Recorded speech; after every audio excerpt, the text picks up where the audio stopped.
Hey, I have a second channel. Cube Compium TDX.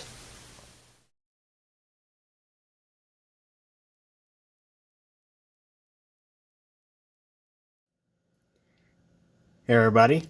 So you may have or may not have watched this shorts upload I posted of my magic powers. I can magically tell the streetlight to shut off with a simple command. And just like magic, streetlight shut off.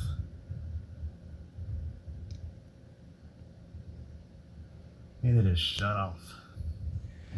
Okay, so let's be real here. No, yours truly, Nick, does not have magic powers that can magically command a streetlight to shut off.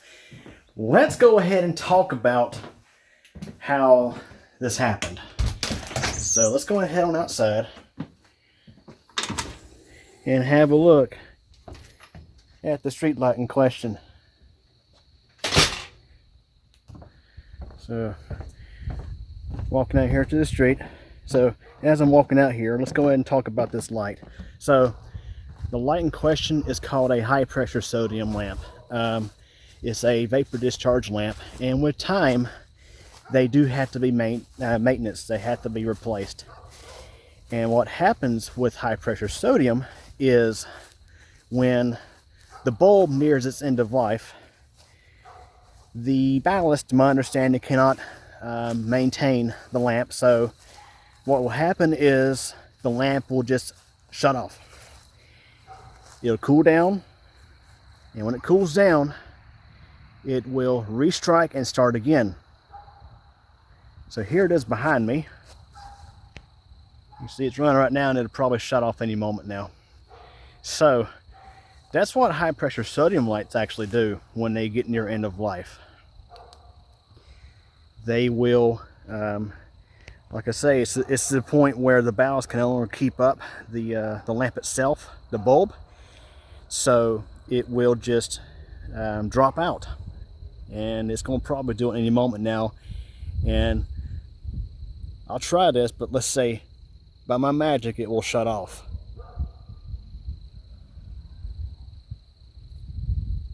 Not so lucky that time. It'll probably shut off any moment now though. And see, that's the thing about it, is it's not exactly a fixed time. It really kind of varies. See, there it just went. So we're going to step under here. You can see what's going on here. You may be able to see. That's the moon there. Not sure if my camera is able to pick this up. There it is. So you can see it's still just barely dim lit. So what happens is that high pressure sodium lamp will cool down, and then it will restrike. So the starter will restrike it and it'll start back up, and it will repeat the whole process over and over and over again. But the funny thing is about it is it's kind of done this on and off for the past 4 years. So normally high pressure sodium lights, like once they get toward the end of life, you see some light again, they'll start to do this. But it's usually once they start doing it, they'll just continue to do it. Well, this one here, about 2 or 3 years ago, it would do it. See, it just started back up. So back in, see, I think it was 2019 or 2020, it actually started doing it, and it only did it like 2 or 3 days out of the whole year. So just a couple of nights in the summer, it would go out and restart, go out and restart, go out and restart. But for the rest of the year, it'll just keep working fine. But now it's actually getting to where it's more consistently doing it. So, like for example, back in October of 2021, it did it a couple of nights, but then the whole rest of the winter worked fine. So, it's really bizarre. So, high pressure sodium, generally, when they get near end of life, this is what they will do. They will, again, as mentioned, the ballast cannot maintain the lamp, and the whole lamp will just drop out. You'll see it when it starts up. It starts out dim, it gets nice and bright, and then just out of nowhere drops out. So let me go and explain how I kind of was able to do this little video, this little YouTube short. So I sat out here for probably 15-20 minutes. This thing's cycling on, off, on, off. I mean, I don't know how many attempts I tried to get that time just right, because it was difficult, because I timed this thing. You see, this went out again. Gotta pull the flashlight back out, guys. So one time it would stay lit for about 1.5 minutes. Another time it would stay lit for about 2 minutes and 10 seconds. Another time it would stay lit for about 1 minute and 45 seconds. So it was kind of all over the place. So it was literally just trial and error, just trying to do the little video up, just the little video over and over and over again. And just out of sheer luck, I finally got it timed just right. Man, this flashlight, I look so weird on camera with this thing. But yeah, so let me get you back over here.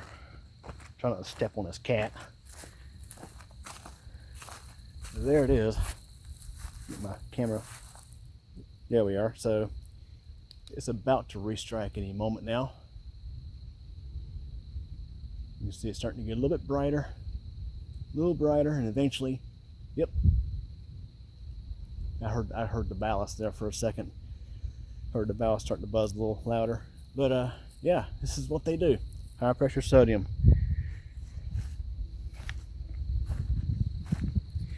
So, in case you've ever seen a street light that would just shut off, start up, shut off, start up, shut off, start up, over and over and over again, you just simply it means that the lamp is nearing end of life and needs to be serviced. So, I mean, the same thing happened with the next one down there last year, and nobody ever reported it. So it eventually the starter quit altogether. Matter of fact, there was 2 street lights I reported just now. I sent in a service request for that one and another one down the street, which apparently that one had been completely dead for quite some time. It was a street light, so it was paid for by the town. But of course, the utility company is the one who actually does the maintenance on them. And the thing is, it's not like the power company just comes out here at night and just looks. Now, sometimes they may do that, but most of the time, the electric utility, they pretty much rely on people who live in the area to report these things when they need to be serviced. Now, of course, high pressure sodium is being phased out by a lot of utilities for LED. Now, this electric utility here, Energy United, they still have a lot of high pressure sodium lights in their inventory. And in some cases, they're actually still installing high pressure sodium. I think you could actually request, instead of having an LED light, you can have a high pressure sodium. Now, personally, I love high pressure sodium. I love the core temperature. In my opinion, sodium is a lot better for not disrupting disrupting sleep patterns of, let's say, humans, for example. And let's say, a high pressure sodium light, street light, lights up your window. The core temperature is not, it's not like LED. It's not like that cool white that you get from a lot of LED fixtures. The high pressure sodium, it's such a calming, it's kind of, we'll back out here for a second. It's kind of, in a way, it's kind of, whoops, wrong light switch. It's kind of like the, this light right here. It's more of a warm color. It's not so freaking, it's not so white. The color temperature is, it's anything that's kind of a whitish color or a daylight color, it's not good to be shining around at night. Now, trying to see if there's any good examples of an LED fixture around here. I know of a couple. There's one way back there at my neighbor's house, but there's another one that I can walk right up to.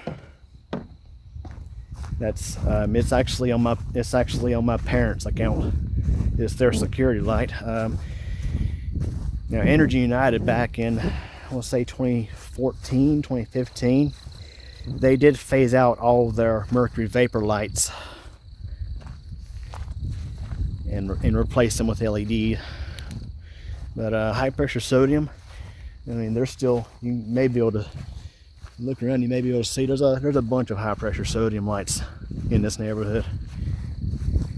And again, I just love the core temperature of the sodiums. It's more calming to look at night than, let's say, LED. LED, it's just, see, we're walking up to the LED fixture here. This was, I want to say this fixture here is probably the equivalent of a 100 watt high pressure sodium, at least as far as billing goes. But you can see it's actually, I want to say the brightness is the same. It appears brighter, and that's because the core temperature of the LED is just, I just don't like it. I don't like it at all. It's just not very pleasant to look at. And I don't mean looking straight at the light.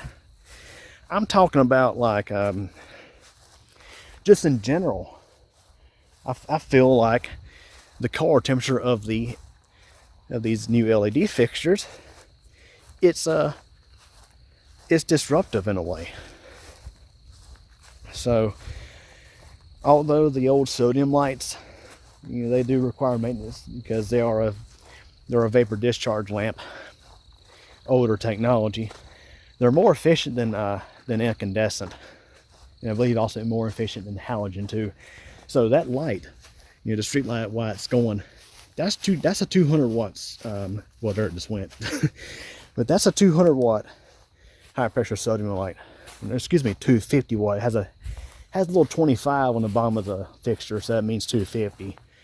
So the sodium lamp over there, that's 100 watts, and that street light over there is 250 watts.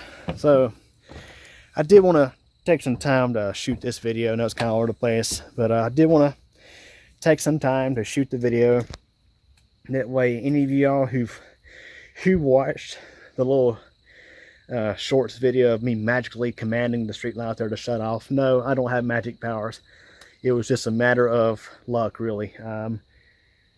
Just getting it timed right to when I could point at it, it would shut off. So, and also, hopefully now maybe you've learned a little bit about this type of lighting technology and why these lights shut off and start up, shut off and start up. They cycle.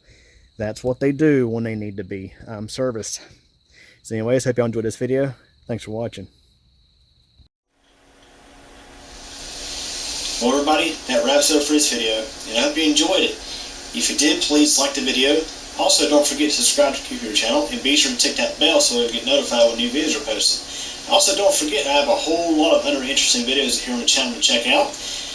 And also, in addition, I have a second channel, CubeComp MTDX, where I have all sorts of other videos not exactly related to technology. Links to the channels are available at the end of this video. Again, I thank you for your support, and thanks for watching this video.